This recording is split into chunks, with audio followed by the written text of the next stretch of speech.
How did you feel in the cage? Because did you expect your opponent to make it a kickbox match, which is of course, you know, your strength? You know, like I saw in her eyes that she wanted to try to take me down, but you know, like if you keep the tempo up and like I want to change my game, like standing southpaw, something with my left foot in front, move a little bit more around in the cage. So I think that she didn't expect it, because in every fight I just walk forward, move my head and walk forward. But now this fight I want to change my game.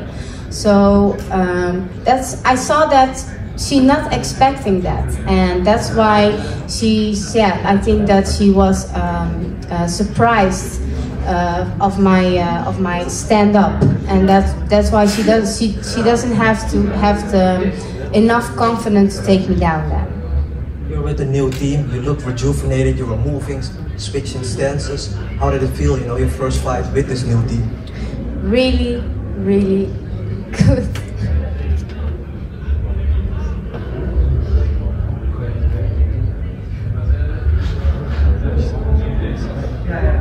I'm sorry. No, it's okay. Really good. So, they are fighting a lot of Brazilians, you know, this is your third Brazilian fighter in 4 fights. What do you think could be next? And the next Bellator Europe show is Dublin. Is that something that has your interest? Yes, for sure. You know, I like the Bellator shows in Europe, like you know, from Amsterdam to like going to Paris. It's just like in Europe, everything feels like more like home. So yeah, I'm looking forward to fight in the next Bellator Europe event. So Dublin, that is something for sure on my list. I saw a lot of respect between you and Paula after the fight. What did you say to her? I say she did a good job, you know, like, but if I have to be honest, there is no opponent that I have no respect for, you know, like every woman that fights in this division is just a lion, and just to show respect, because we all know what we have been through and what we've done to stand on this cage, and look where we're standing now. You know, we were the only woman fight from the whole evening, so you cannot have respect for that if you don't show respect to your opponent.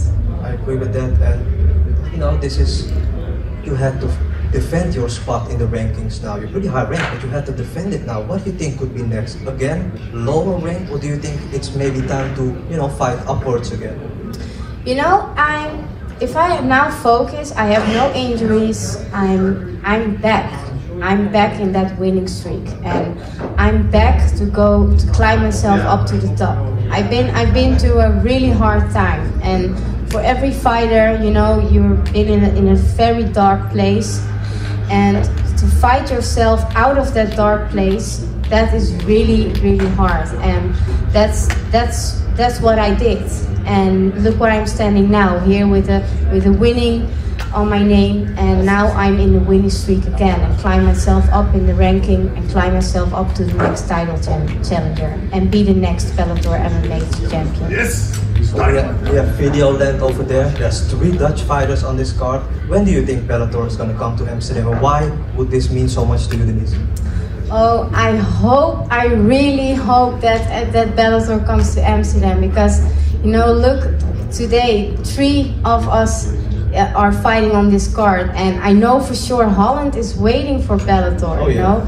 So everyone is excited to see in our own city, on our own ground, to fight, and we have so many good fighters in Holland, so I know for sure that fight card will be amazing, and Holland is waiting for Bellator.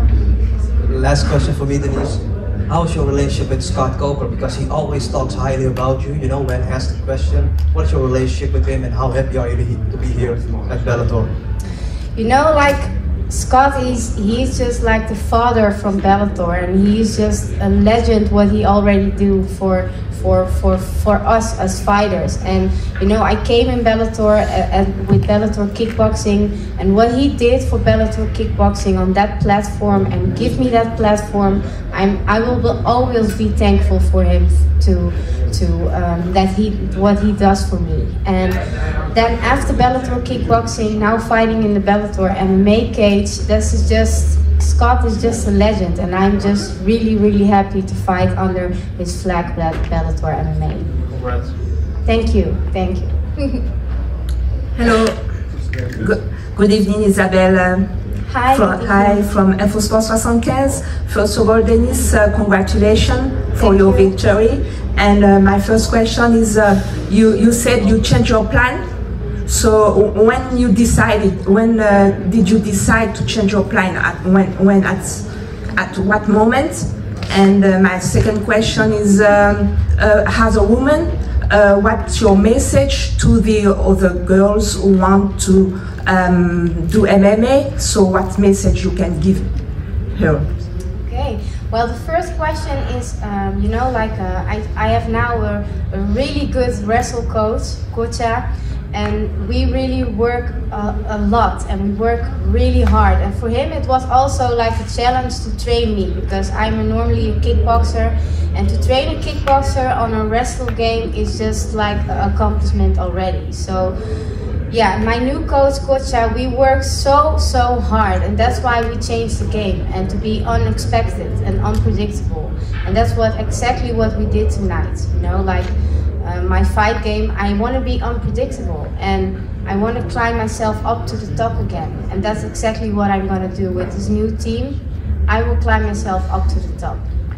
And for every woman, you know, like what we did today, you see like the only woman fight on this fight card, that's already an accomplishment already for us as women fighters. And I think for every woman who is looking and, you know, seeing us in that cage, you can do that also. You can do the same. And I fell in love like 20 years ago with martial arts, first with judo, then kickboxing, and now MMA. Martial arts is such a big part of my life, and it's really a big love of my life. And for every woman out there, martial arts would give you strength, give you the power, give you the belief, give you strength to do everything in the world that you can imagine to do. So for every woman, put your gloves on and fight. Thank you. And last question, we are in Paris, so is it your first time in Paris? What do you think of the city? Beautiful, you know, like at Paris, I don't know, but everything, if I walk outside, like the people, like the smell, like everything feels so wonderful. It feels like when I was younger, I went to Disneyland, but like whole Paris now feels for me like Disneyland, like living in a dream. Thank you very much. Thank you. Firstly, congratulations. Thank you. Dimitri du Parcours. I have a question for you. We sense you're very emotional about your victory, which is great. Could you go a little deeper in your emotions right now? Yeah, of course. Like, you know, like I'm a 6-time world champion in kickboxing, and my kickboxing record, I only have 3 losses, and those 3 losses, I already did it with a rematch. I make them up. But then you come in a new world, MMA, and fighting against like in a different strategy. And then after my loss, you know, it's so hard for a fighter to bring yourself up to the gym again, motivate yourself. It's a really dark place if you lost your fight. And coming out of that dark place, that is courage and belief and power that you have to take to keep yourself again in the cage and fight and win a fight again. So that's what makes me emotional, you know, because it's a roller coaster that you don't know what the destination will be, you know. And after then a win, then you feel again like all those hard work and all those little sounds in your head like, are you sure you really want to do this? You know, that's gonna make you, the doubts go away, because hard work wins the doubts in your mind. And that's exactly what I did today. So that's what makes me emotional, because, you know, this is my world. This is what I love to do, fight. And win, that's the best present you can have. So I'm just happy and also emotional, but really happy. All right, thank you. And congratulations again. Thank you.